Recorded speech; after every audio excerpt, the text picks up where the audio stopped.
Tama si Tom. Kailangan namin magpakita sa kanila para hindi kami mapaghinalaan na siyang sumabotahe sa misyon. Tumayo ako sa kinauupuan ko at sabay-sabay kaming umakyat sa pangatlong palapag kung saan naroon ang opisina ni Nino. Mga inutil kayo?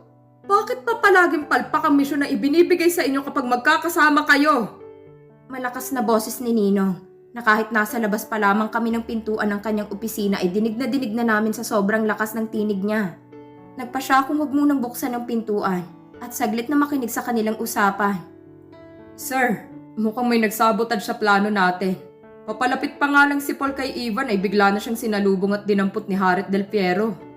Mabilis na paliwanag ni Manolo kung bakit pumalpak ang aming misyon. Tama si Manolo, sir.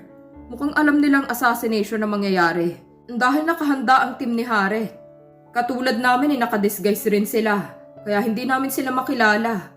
Dugtong naman ni Alan. Narinig naming tatlong malakas na pagsuntok ni Ninong sa ibabaw ng mesa bago muling nagsalita. At sino naman ang traitor sa organisasyon natin? Alam niyo kung anong magiging consequence ng taong magtatraidor sa BIS? Mapanganib ang boses na paalala ni Nino. Hindi kaya si Shibang nag-traidor, sir? Hindi siya pabor sa misyon namin. At higit sa lahat ay nalaman ko na ex-girlfriend pala siya ni Haret. Biglang sabi ni Alan, napahigpit ang hawak ng kamay ko sa doorknob. Mukhang gusto niyang mapunta sa akin ng sisi para hindi na sila masermonan pa ni Nino.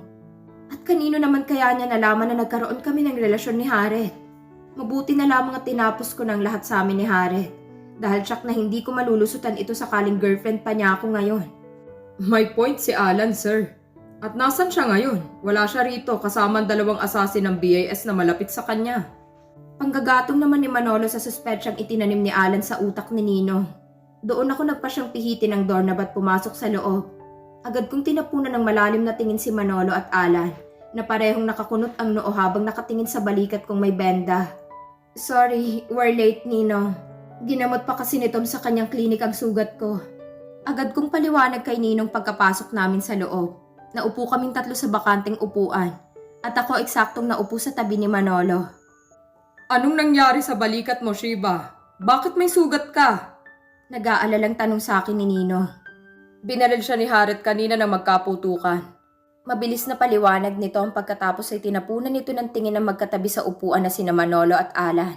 Nais iparating ng tingin nito na kung traitor si Shiba ay bakit ito muntik nang mapatay ni Haret. Si Haret ang bumaril sa'yo?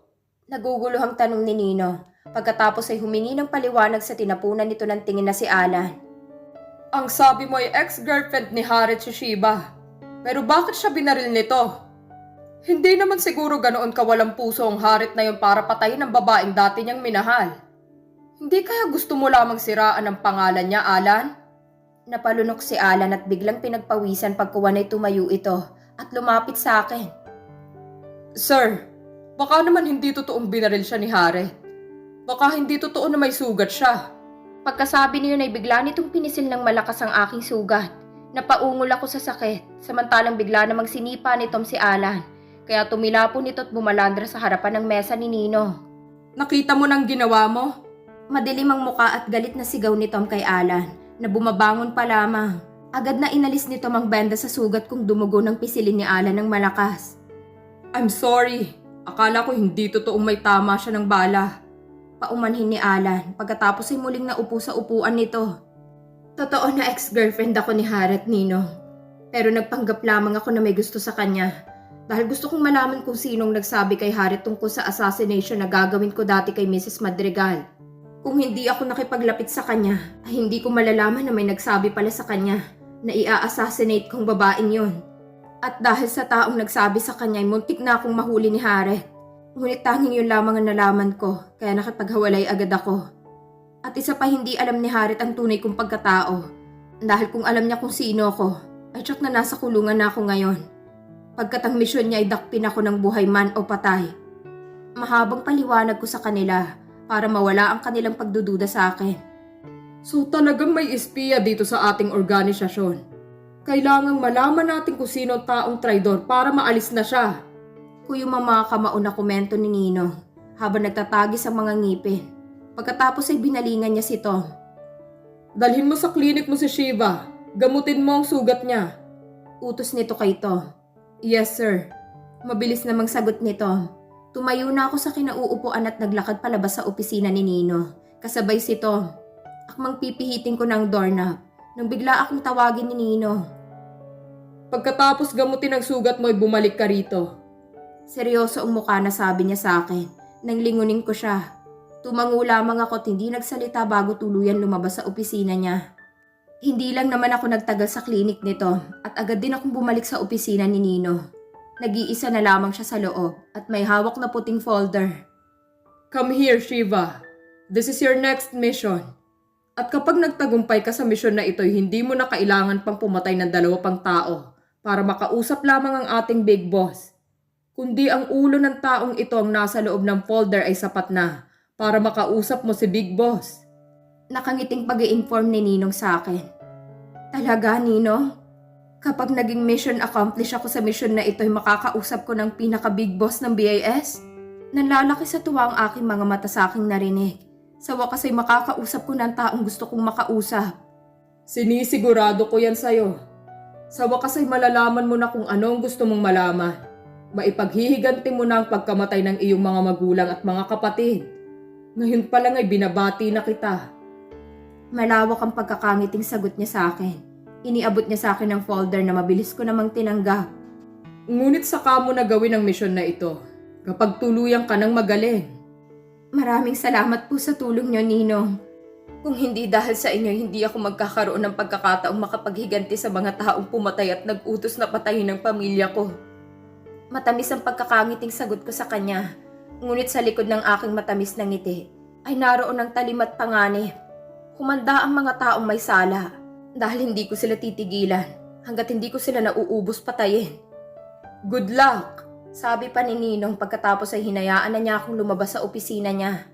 Excited akong umuwi dahil gusto kong makita kung sino ang aking magiging huling misyon. At ipinapangako ko na pagkatapos ko sa aking panghuling misyon at nakapaghiganti na ako, ay titiwalag na ako sa BIS at magbabagong buhay. Pagkapasok ko sa loob ng bahay ko ay agad kong binuksan ang folder para makita ang details ng aking target. Kasabay ng panlalaki ng aking mga matang pagbagsak ng folder kong hawak sa aking paanan nang makita ko kung sino ang tao na magiging panghuling mission ko. No! Mahinang sambit ko sa aking sarili habang tila kandilang nauupos na dahan-dahan akong napaupo sa couch. Ni hindi ko magawang tingnan ang whole body picture na kasama ng folder na nalaglag. Gulong-gulong isip ko. Nalilito ako.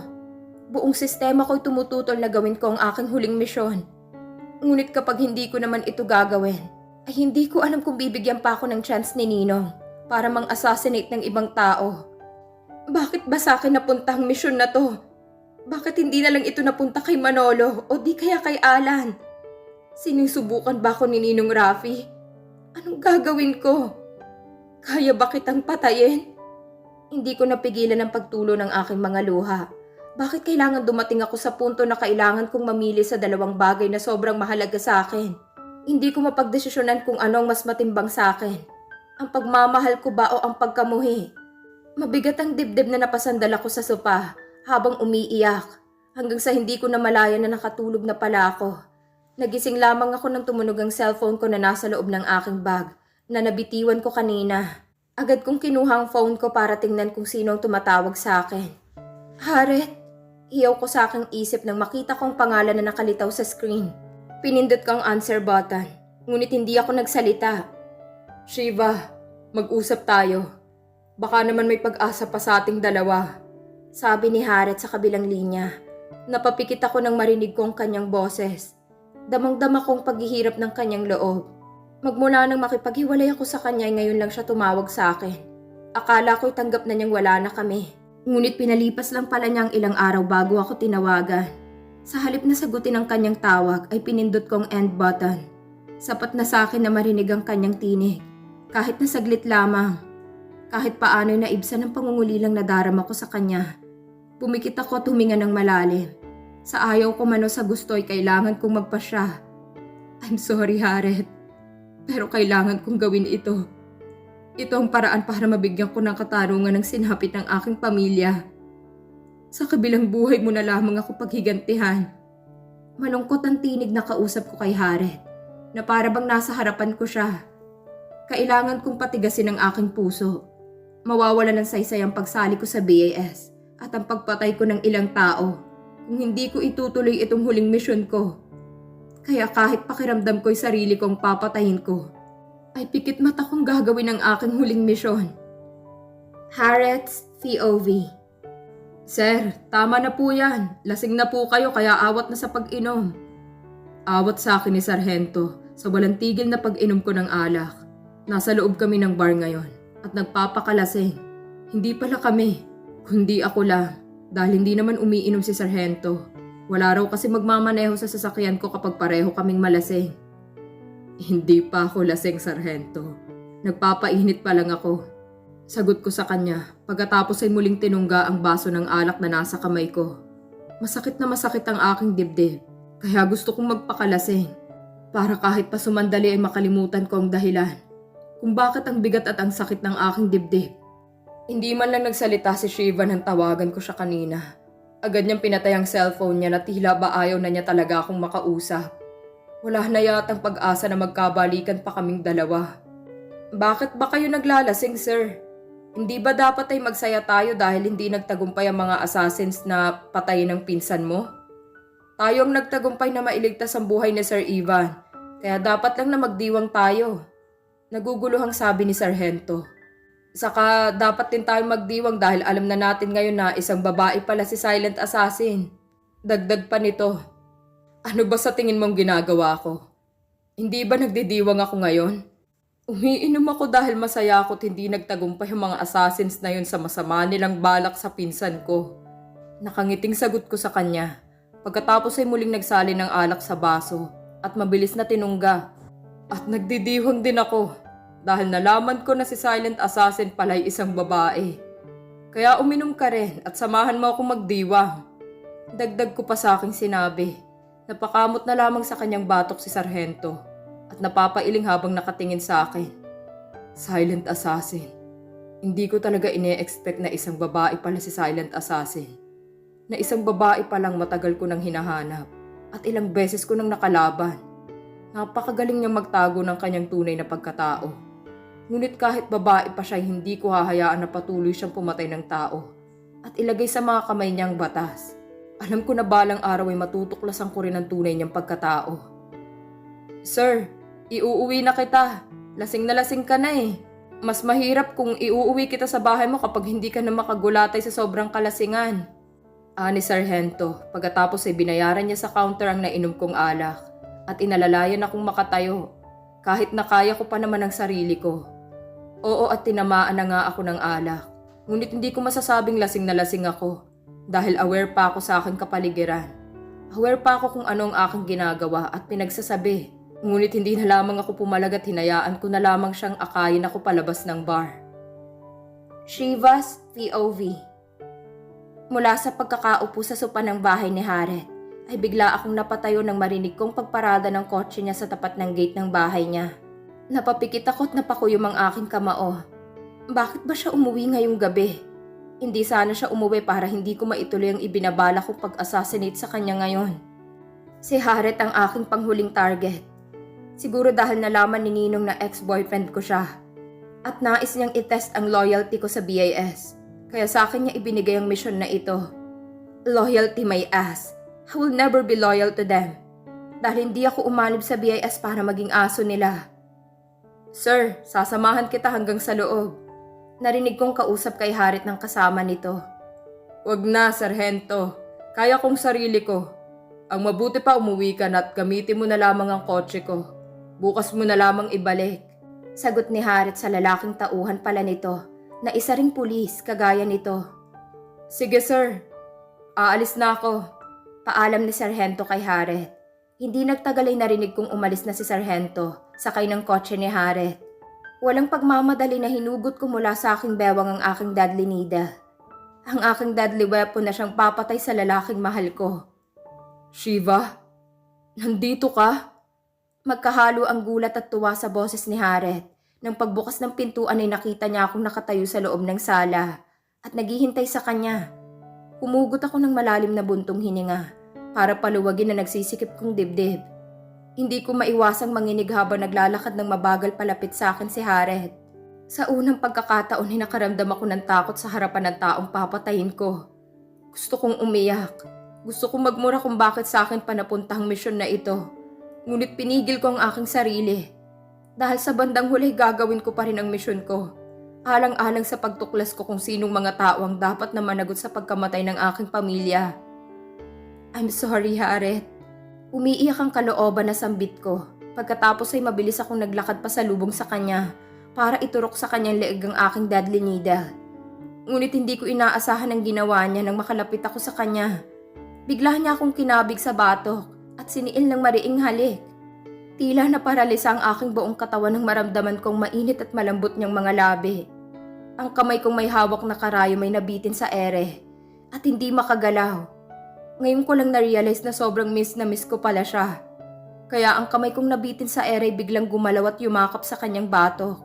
Matapos mabitiwan ang hawak na karayom. Mahal ko si Jared. Mahal na mahal ko siya.